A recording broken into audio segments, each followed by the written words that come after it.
Hi there, welcome to Grain TV. I'm Kevin McNew. It is Tuesday, April 25th, and a mixed day in the markets. Let's take a look at Grain Edge's trading platform and see what the action was like today.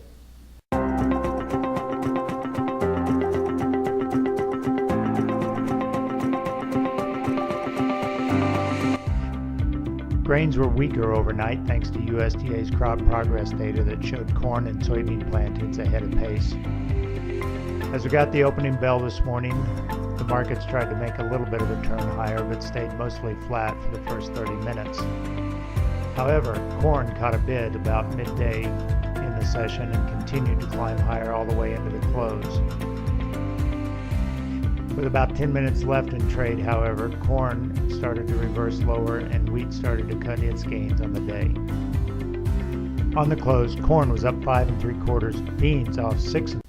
Welcome back. Let's take a look at some of the news that was shaping the grain trade. First of all, overnight, the market sort of reacted negatively to the planting progress report that showed corn at 17% planted versus expectations of 15%, and soybeans coming in at 6% for the first reading of the year versus an expectation that was around 2 to 3%.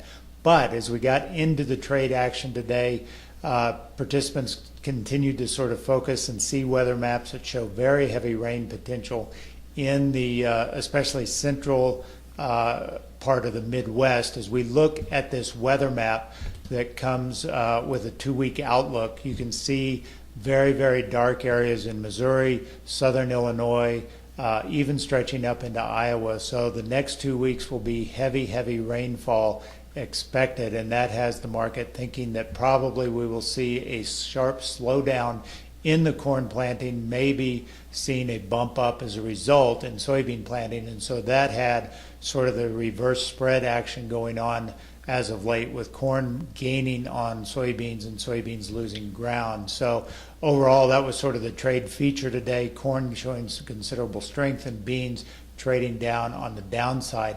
Now, let's take a look at the July corn chart here, because we topped just briefly 374 and a half or 374 and 3/4 on July corn. That was certainly the high we established about a week ago last Monday. So that will continue to be sort of overhead resistance as we go forward. We traded up to it, but in the last 15 minutes or so of trade action today, we closed below that, about 2 to 3 cents below that. So look for that as a potential sign to get more short covering out of this market. Certainly we have funds very heavily short at an unusual time of the year. They traditionally are not this short in the growing season, early planting season. So to see them this short is certainly an anomaly. If we see those weather maps continue to show more favorable or more moisture in the outlook, then you would expect probably some more short covering here as we go down the pipe. That's all we've got for today on Grain TV. As always, if you'd like to learn more about how we can help you in your own grain trading situation, including lowering your commission to only $7 a trade, visit us online at grainhedge.com. Have a great day. We'll talk to you on Wednesday.